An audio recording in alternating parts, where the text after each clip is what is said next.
All right, let's talk about a number that every single investor, no matter what, absolutely needs to know. And that number is your cost basis. Honestly, it's the secret key to understanding how much profit you've actually made on an investment. And, maybe more importantly, what you're going to owe in taxes. Getting this one thing wrong can be a really expensive mistake, so let's make sure we get it right. So let me just kick this off with a question for you. When you hit that sell button on an investment, what is the one number you have to know to figure out if you made money or lost money? Just think about it for a second. If you were thinking cost basis, you nailed it. That's the one. This number is the foundation for, well, everything that comes next. It is literally the starting line for figuring out how your investment really performed. Okay, so let's dive in and get a really clear definition. We're going to break down what cost basis actually is, how you calculate it, and, why it's so incredibly important for your taxes and your portfolio's health. So, to put it simply, your cost basis is what you paid for an investment all in. And that all-in part is key. It's not just the stock price. It also includes any of those little fees or commissions you paid to buy it. Think of it as your total original price tag for that asset. Now, definitions are great and all, but nothing beats a real-world example to make it stick, right? So let's just walk through a super simple scenario to see exactly how this works in practice. Okay, so let's imagine you've done your homework and you decide, I'm investing in company A. You go out and you buy 50 shares. At the moment you buy them, they're selling for $20 a share. Simple enough start? So let's do the quick math. 50 shares times $20 each, that's $1,000. And that $1,000, that is your starting cost basis. That's the number you need to remember. All right, so you fast forward a couple of years. The company's been doing great, the stock price has climbed, and you decide, you know what? It's time to sell.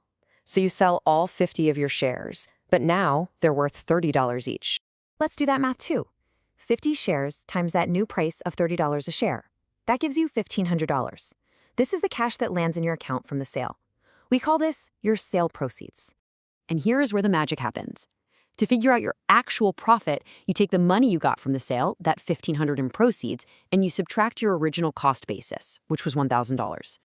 And there it is, a $500 gain.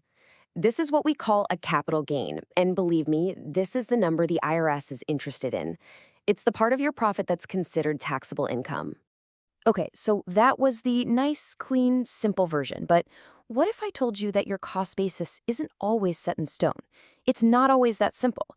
There are actually a bunch of pretty common events that can change that original number over time. So what kind of things can change your basis? Well, a few common ones. Reinvesting your dividends, for instance. Every time a dividend is reinvested, it's kind of like you're making a tiny new purchase, which increases your total basis. And then you have big company actions like stock splits or mergers. Those can definitely adjust your original cost too.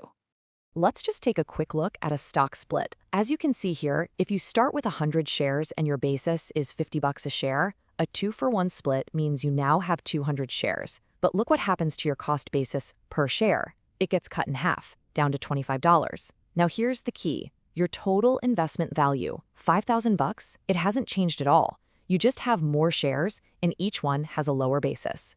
All right, now we get to the strategic part. Because you see, you actually have a choice in how you calculate your cost basis.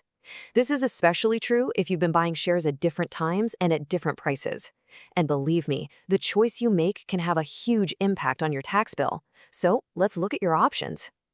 Here are the 4 main ways to do it, and this is where you can get pretty smart about your taxes. First up is FIFO, first in, first out. This is the default setting for most brokerages. It just assumes you're selling your oldest shares first. Then there's LIFO, last in, first out, which is the exact opposite. It can be a smart move if you want to minimize your gains and you recently bought shares at a higher price. Then there's the specific shares method. This gives you the most control, letting you cherry pick exactly which shares to sell to get the tax outcome you want. And finally, there's average cost, which is pretty much just for mutual funds. It smooths everything out by averaging the costs of all your shares. Choosing the right one is a really big part of tax planning.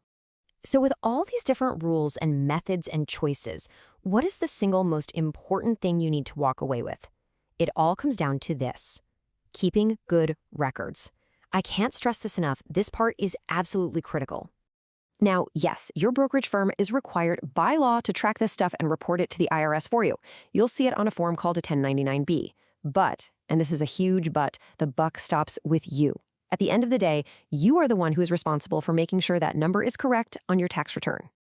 And hey, don't just take my word for it. The IRS itself is very clear on this. They state that every single investor is expected to maintain their own records of their cost basis. Just think of it as your own personal backup, your safeguard in case the broker's numbers are ever wrong or incomplete.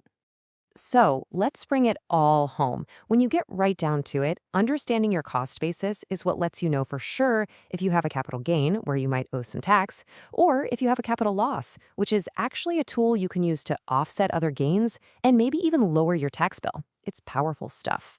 So I'll just leave you with this one question to think about. Are your investment records really ready for tax season? Because knowing your cost basis inside and out isn't just about taxes, it's about being a smarter, more in control investor.